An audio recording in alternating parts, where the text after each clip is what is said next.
उनके जीवन में तकलीफें कम थी ऐसा नहीं था, परिस्थितियां उन लोगों की भी विषम थी, मनस्थिति उन लोगों की मजबूत थी, उनके पास तकलीफें पर्याप्त थी। स्वामी विवेकानंद ने जब शरीर छोड़ा तो उनके पास 39 बीमारियां थी, अनचाहे अनजाने सच, शंकर की लिखी हुई पुस्तक है, आप पढ़िए, उसमें लिस्ट दी हुई है वो सारी बीमारियां जो उनके शरीर छोड़ने तक 39 वर्ष की आयु में जब स्वामी विवेकानंद ने शरीर छोड़ा तो उतनी ही बीमारियां उनके शरीर में थी।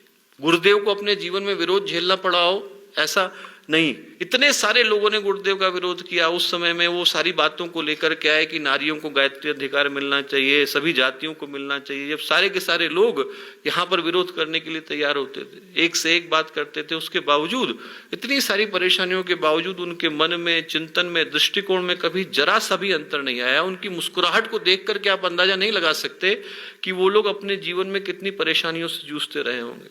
मुझे याद पड़ता है कि 1985 की घटना है, एक पुराने सज्जन थे, यहाँ से निकले, शांति कुंज से केस चल गया, निकाले गए किसी कारण से और निकले तो उनने केस कर दिया। तो एक पुराने सुप्रीम कोर्ट के लॉयर थे, मिशन से बहुत अच्छे परिचित थे, परम पूज्य गुरुदेव से आकर के बोले कि गुरुदेव ऐसा ऐसा केस हो गया है, संभवतः दिल्ली जाना पड़े हम लोगों को, आपको चलना पड़ेगा।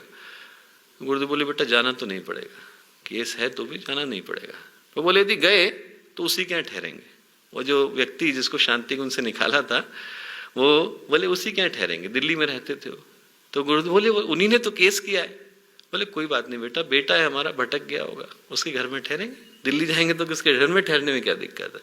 आप कल्पना करके देखो, इतना विशाल हृदय, इतना व्यापक चिंतन कि परिस्थितियां कितनी भी विषम हो उनके मन में मुस्कुराहट के 1000 कारण होते थे। यदि हम लोग भी मुस्कुराना चाहें दोस्तों, यदि हम लोग भी अपने जीवन को आसान बनाना चाहें, सहज बनाना चाहें, सुगम बनाना चाहें, ये युवावस्था टेंशन के लिए नहीं मिली है, आप लोगों के जीवन में परेशानियों के लिए नहीं मिली। यदि हम लोग खुश होना चाहें तो हमें खुश रहने के कारण कदम कदम पर मिल जाएंगे। अपनी छाती फैलाकर प्यार बरसाता आसमान दिख जाएगा, सारी धरती मिल जाएगी जो पूरी दुनिया का बोझ उठा रही है, सबकी धूप बचाते जो है पेड़ दिख जाएंगे, सबको पानी बरसाती नदियां दिख जाएंगी, सबके साथ अपने अंदर की स्मित को बिखेरते पुष्प दिख जाएंगे, कण कण में मुस्कुराता भगवान दिख जाएगा, यदि हम लोग अपने जीवन जीने के तरीके को बदल डालें।